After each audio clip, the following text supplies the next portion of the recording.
तो आज है सियासत का सुपर फ्राइडे और जम्मू कश्मीर से हैदराबाद तक गहमा गहमी है। आपको बता दें, हैदराबाद में जहां निकाय चुनाव के नतीजे आज ही आने वाले हैं, तो वहीं जम्मू कश्मीर में डीडीसी चुनाव के लिए तीसरे चरण का मतदान हो रहा है। ये दो तस्वीरें हम आपको दिखा रहे हैं। हैदराबाद में कौन जीतेगा, किसकी साख दांव पर, आखिर क्या बीजेपी जो कि लगातार पटकनी देने की कोशिश में है एमआईएम को, जिसको कि बी टीम कहा जाता है, ऐसा कर पाने में सफल होगी? दिग्गज मैदान में उतरे, उनके उतरने का क्या हुआ फायदा, आज यही देखने को मिलेगा, क्योंकि चुनावी नतीजे यही तय करेंगे।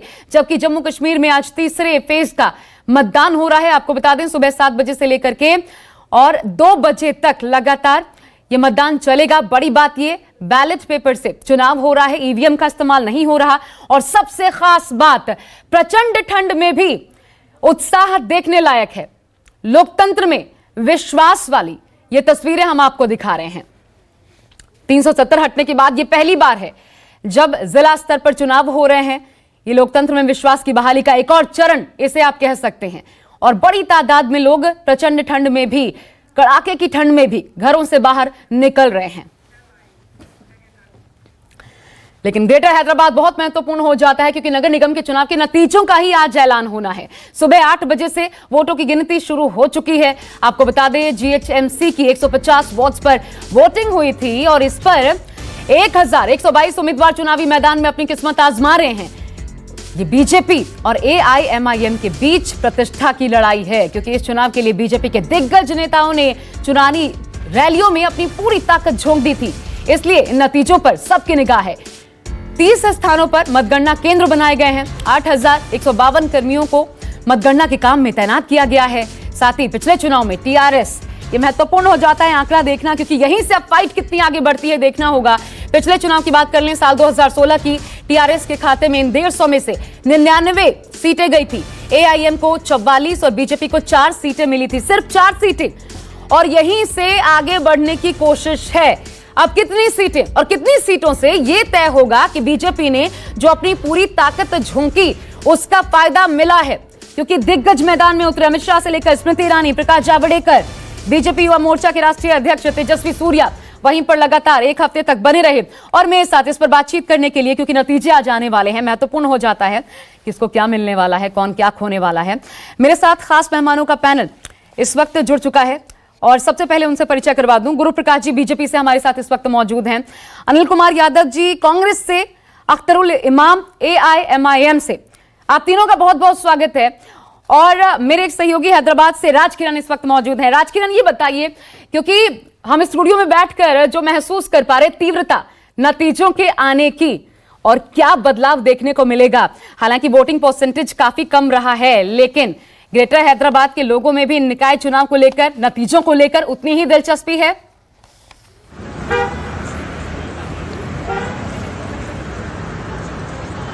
हाँ, ये कह सकते हैं। कल एग्जिट पोल आने के बाद कई सारे एग्जिट पोल हैदराबाद में आ चुके हैं। हैदराबाद के एग्जिट पोल के बाद ये साफ तौर पर क्लियरली बताया जा रहा है कि एग्जिट पोल का रिपोर्ट ये है, टीआरएस ने तकरीबन 60 से ऊपर के सीट आने वाले हैं, पर भाजपा को कितने भी एग्जिट पोल है सिर्फ 15 के ऊपर दिखाया गया था। मीन्स कम से कम यहाँ पर लास्ट टाइम जो देखा गया था 4 सीट सिर्फ भाजपा को आया था, पर यहाँ पर अब के बाद 4 सीट से लेके 15-20 सीट कम से कम हैदराबाद में आने वाले हैं। आप तो खास तौर पर कुछ दिन पहले चुनाव में देखा था, कई सारे भाजपा के दिग्गज नेता यहाँ पर आए थे। अमित शाह हो या प्रदेश के मुख्यमंत्री योगी आदित्यनाथ हो या स्मृति ईरानी हो। खास तौर पर यहाँ पर एक पॉइंट को गौर करना चाहिए। योगी आदित्यनाथ जी जैसे एमआईएम के गढ़ में आके, ओल्ड सिटी में आके एक बात कहा है, वो एक बड़ी कंट्रोवर्सी बन गया है। योगी आदित्यनाथ जी ने ये कहा था कि अगर जीएचएमसी में भाजपा को बहुमत मिलता है तो हैदराबाद का नाम चेंज करके भाग्यनगर बनाया जाएगा। तो इस दौर पर पूरा मुद्दा लड़ा है बीजेपी ने, पर जितना गर्मी अपन इलेक्शन से पहले देखे थे, बाद में उतना इलेक्शन पोलिंग के टाइम पे उतना नहीं दिखा है, क्योंकि सिर्फ 42% वोटिंग यहाँ पर हुआ है। अब आगे देखना है कि बीजेपी कितना तक सीट ला पाएगी, मगर एग्जिट पोल का रिपोर्ट ये है सिर्फ 20 के ऊपर सीट आएगा, कम से कम 20 सीट यहाँ पर आएगा। और ये बहुत बड़ी बात होगी अपने आप में, क्योंकि यही बीजेपी चाहती थी, एक जमीन तैयार करना आगे निगाह हम सभी जानते हैं बंगाल, उसके बाद तेलंगाना में जो चुनाव होंगे उस पर है। आप बने रहिएगा आज किरण, मैं वापस आपके पास आऊं उससे पहले क्योंकि जिसके पास खोने के लिए इस चुनाव में बहुत कुछ है, AIMIM बीजेपी की बी टीम सर कहा जाता रहा है। इमाम साहब, आज कितनी सीटें, सबसे पहले तो यही बताइए, क्या लग रहा है आपको, कितनी सीटें जनता देने वाली है, कितने वार्ड्स में? देखिए, कौन क्या कहता है इससे कोई सरोकार नहीं है। हमें किसी से सर्टिफिकेट लेने की भी जरूरत नहीं है। और ये वही लोग कहते हैं जो लोग अकलियतों के, दलितों के और शोषितों के दुश्मन हैं, जो इनको इंसाफ के साथ जीने नहीं देना चाहते, इज्जत की जिंदगी नहीं देना चाहते हैं, वही अकलियतों के और दलितों की आवाज बनकर जनाब बैरिस्टर असदुद्दीन ओवैसी साहब उठ रहे हैं, तो उस पर तरह तरह के इल्जाम लगते हैं। हम इस इल्जाम की परवाह नहीं करते। जहां तक मामला है कि अभी नतायज आ जाने हैं, 2-2:30 बजे तक साफ हो जाना है, मैं तो समझा कि किसी अहम मौजू पर बात होगी। बहरहाल चलिए, नतीजा आने को है। और देखिए, अंगूर खट्टे हैं कि मिजदार, देखिएगा फिर ढाक के वही 3 पाक बीजेपी को मुंह की खानी पड़ेगी। और जो उनकी हालत पिछले दिनों 2018 के असेंबली इलेक्शन में हुई है, करीब करीब वही हालत उनकी होने वाली है। ठीक है गुरु प्रकाश जी, जी, मान लिया कि उनकी सीटें घटेंगी भी नहीं तो बहुत ज्यादा बढ़ने वाली भी नहीं है, बहुत ज्यादा बढ़ने वाली भी नहीं है। अच्छा, लेकिन आपकी बात से ये लग रहा है कि बढ़ेंगी, बहुत ज्यादा बढ़े ना बढ़े, बढ़ेंगी, आप ये भी मान के चल रहे हैं? भाई तो 4 बढ़ ही सकती है, सारी शक्ति लगा दी है।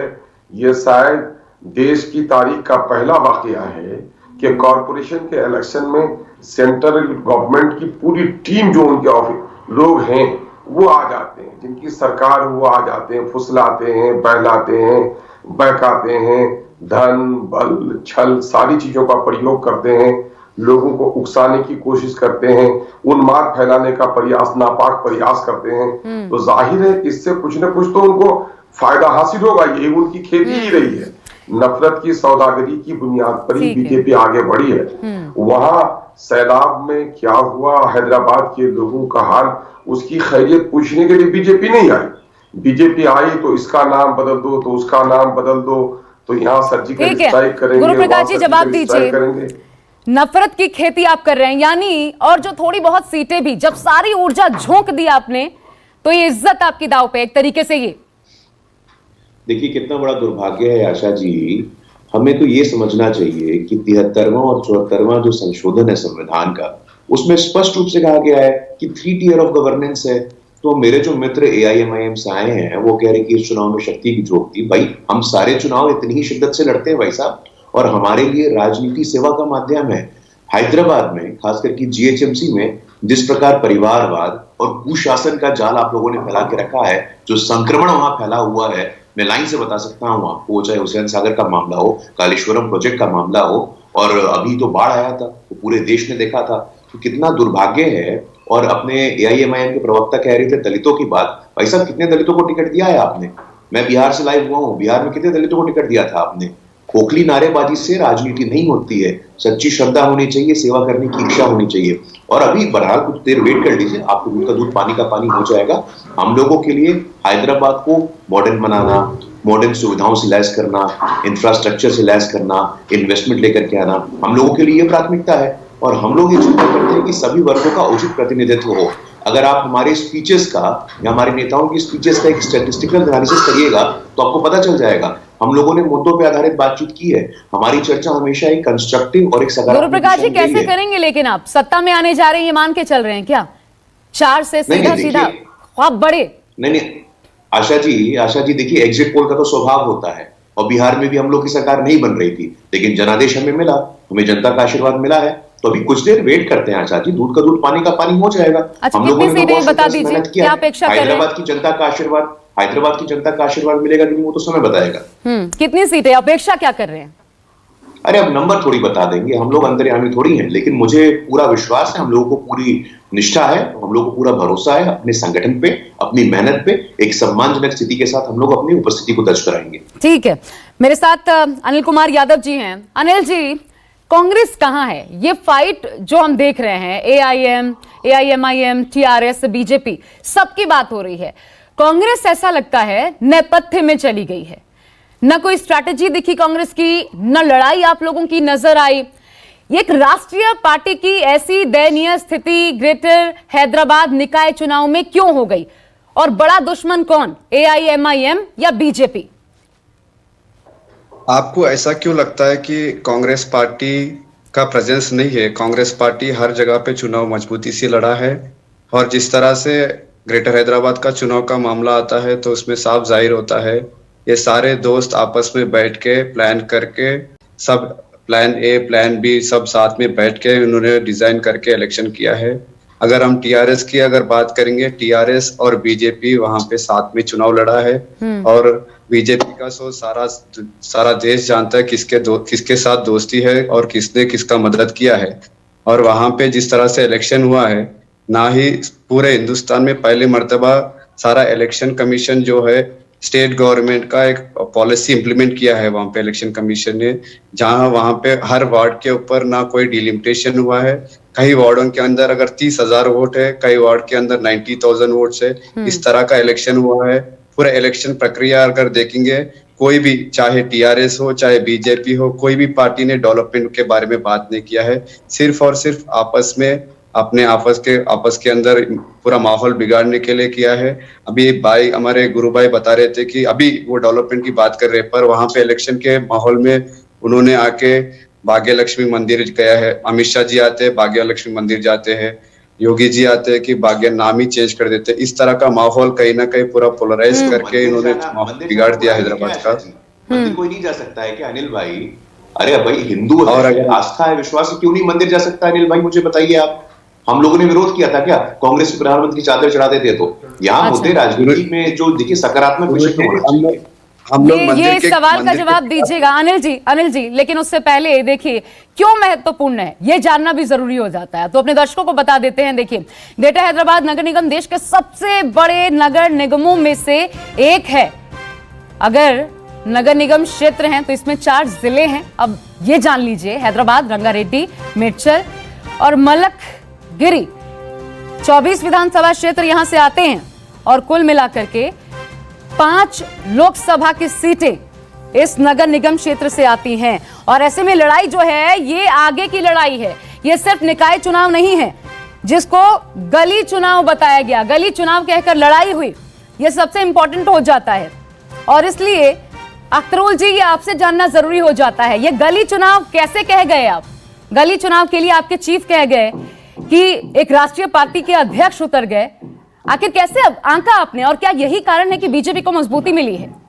बीजेपी को देखिए, कोई मजबूती बीजेपी को नहीं मिली है। अगर बीजेपी के कार्यकलाप पर नजर रखेंगे आप तो देखेंगे कि सर्जिकल स्ट्राइक की बात किसने की, इस शहर के प्यारे नाम को बदलने की नफरत भरी आवाज किसने लगाई, ये सारी बातें उनकी हैं।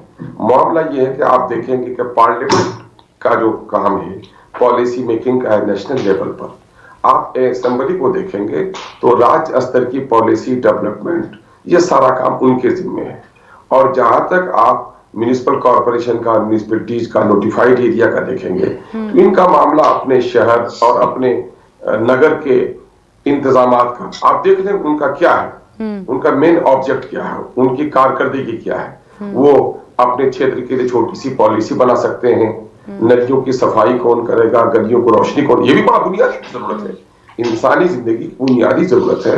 अभी यूएनडीपी की रिपोर्ट भी आई है कि पूरे दुनिया में तकरीबन खान पान के मामले में, गैस्ट्रोलॉजी के मामले में सबसे उत्तम शहर माना गया है हैदराबाद को। ये भी इंतजाम का एक पहलू है। अमित शाह का बयान आपको याद होगा, जो आए उन्होंने बताया किस तरीके से अतिक्रमण किया गया है और गड्ढे खोद कर रख दिए गए हैं। हमने बारिश के मौसम में देखा क्या हाल हुआ है वहां पर। देखिए, बारिश के मौसम में एक तो ये है कि लंबे अरसे के बाद सैलाब का आना हुआ वहां पर, और जो कुछ भी वहां के लोगों ने किया, हैदराबाद के लोगों ने, वो मुबारकबाद के मुस्तहिक है। लेकिन केंद्र के लोग, अभी हमारे भाजपा के भाई ने कहा कि हम तो सेवा भाव से राजनीति करते हैं, तो जब बाढ़ में लोग परेशान थे तो क्या भाजपा के लोग सेवा करने के लिए आए? दिल्ली से कोई खबर पूछने के लिए आए? कर्नाटका में सैलाब आया तो वहां पर क्या मदद की इन लोगों ने? हजारों करोड़ रुपए की मदद की। और यहाँ पर लोगों को क्या दिया उन्होंने? ये तो आप देखिए, ये लोग आए ही ठीक है, उनसे जवाब ले लूं, उसके बाद मुझे जाना मेरे सहयोगी के पास। गुरु प्रकाश और मैं विकास की बात करते हैं, लेकिन जब जरूरत पड़ी तो आप कहाँ थे? नहीं, देखिए मैं बताता हूँ। मैं अपने AIMIM के मित्र की बातों को सुन रहा था। देखिए, ऐसा है कि हैदराबाद की तस्वीर बदलनी है, कुछ बुनियादी परिवर्तन वहां लेकर के आना है। अभी तक वहां पे सत्ताधीशों में बस माई फैमिली, माई फ्रेंड्स ही दिखाई देता है, वो चाहे TRS का मामला हो या ओवैसी जी की पार्टी का मामला हो। मैं बताना चाहता हूं आपको आशा जी, आयुष्मान भारत के तहत देश के लगभग 50 करोड़ लोगों को 5 लाख रुपए सालाना का मुफ्त स्वास्थ्य बीमा दिया गया है। लेकिन तेलंगाना में KCR सरकार के कारण 26 लाख परिवार आयुष्मान भारत के लाभ से वंचित हैं। एक और हमारे देश के यशस्वी प्रधानमंत्री मोदी जी जहां देश के लिए हमेशा आगे बढ़कर चुनौतियों का सामना करते हैं, लद्दाख के बॉर्डर पे जाना हो, कोविड संक्रमण में देशवासियों को बचाना हो, वहीं दूसरी ओर तेलंगाना के मुख्यमंत्री घर से ही नहीं निकले हैं। सुनने में आया है कि तेलंगाना में तो सचिवालय गए हुए उनको 5 साल हो गया है। हम लोग निरंतर, वो चाहे एम्स का मामला हो, वहां पे सैनिक स्कूल का मामला हो, हैदराबाद का विकास, मेट्रो का विकास हम लोगों की कल्पना के केंद्र में है। और हम लोग आने वाले भविष्य में भी आप देखिए कि हैदराबाद का किस प्रकार कायाकल्प कर रहे हैं हम लोग। ठीक है, आप बने रहिएगा मेरे साथ। मैं सीधा पहले एक बार अपने सहयोगी राजकिरण का रुख कर लेती हूँ। राजकिरण, 24 विधानसभा सीटें, 5 लोकसभा की सीटें इसी ग्रेटर हैदराबाद निकाय से आती हैं। ऐसे में बताइए, ये जो फाइट है ये आगे आने वाले समय में चाहे BJP हो, TRS हो, MIM हो, क्या धार देने वाली है इन पार्टियों की राजनीति को? जो नतीजे आएंगे वो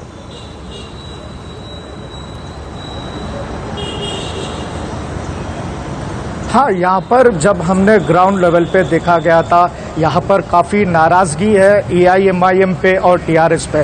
जब बाढ़ आया था हैदराबाद में, उस टाइम पे कोई भी पॉलिटिकल पार्टी आगे आकर मदद नहीं करने की बात लोकल लोगों में है, और इस नाराज़गी BJP के तरफ ज़्यादा प्रभाव किया है बोलकर बोल सकते हैं, क्योंकि BJP को अट्रैक्ट करने का एक मौका मिल गया। और यहाँ पर डेवलपमेंट की बात कहीं दूर दूर तक नहीं दिखी थी। जब चुनाव के मैदान में आते हैं, हिंदू मुस्लिम चलाता, सर्जिकल स्ट्राइक चलाता, भाग्यलक्ष्मी मंदिर चलाता, हैदराबाद का नाम चेंज कर भाग्यनगर का नाम रखने की बात हुई थी। यहाँ पर पूरा सिचुएशन ही माहौली डेवलपमेंट की बात चुनाव से पहले, जब चुनाव की घोषणा की गई थी, उस टाइम पे डेवलपमेंट की बात कही थी।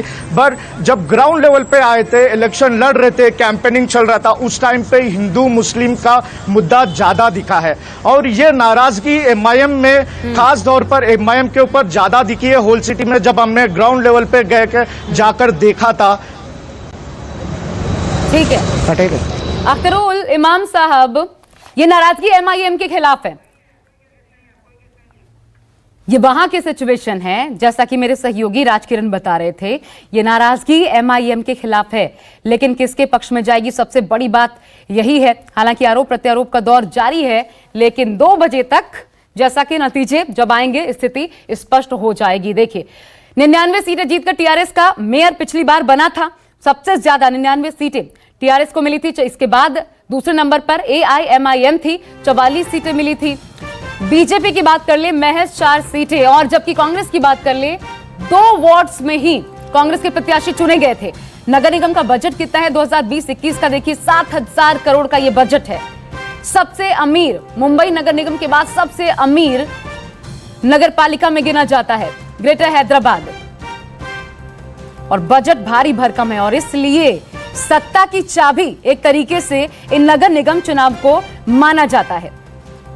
पूरी ताकत झोंकने के बाद आखिर BJP को क्या फायदा मिलता है? क्योंकि अमित शाह का रोड शो हमने देखा, खुद BJP के 5 ब्रांड चेहरे योगी आदित्यनाथ पहुंचे, जिन्होंने ये कहा कि हैदराबाद का नाम बदलकर भाग्यनगर रखे जाने को लेकर उनसे सवाल पूछा गया, तो उन्होंने कहा क्यों नहीं हो सकता। BJP युवा मोर्चा के राष्ट्रीय अध्यक्ष तेजस्वी सूर्या लगातार 1 हफ्ते तक वहां बने रहे। स्मृति ईरानी, प्रकाश जावड़ेकर, तमाम बड़े चेहरे जो कि उतरे। और ऐसे में इन चुनाव के नतीजे आखिर इस फाइट को आगे क्या रंग देते हैं, ये देखने वाली बात होगी। नमस्कार, मैं हूं मानक गुप्ता। अगर आपको हमारा ये वीडियो पसंद आया हो तो इसे लाइक और शेयर जरूर करें, और हाँ, हमें सब्सक्राइब और फॉलो करना ना भूलें, ताकि आप देश और दुनिया की कोई खबर मिस ना करें। तो जुड़े रहिए हमारे साथ और देखते रहिए News 24।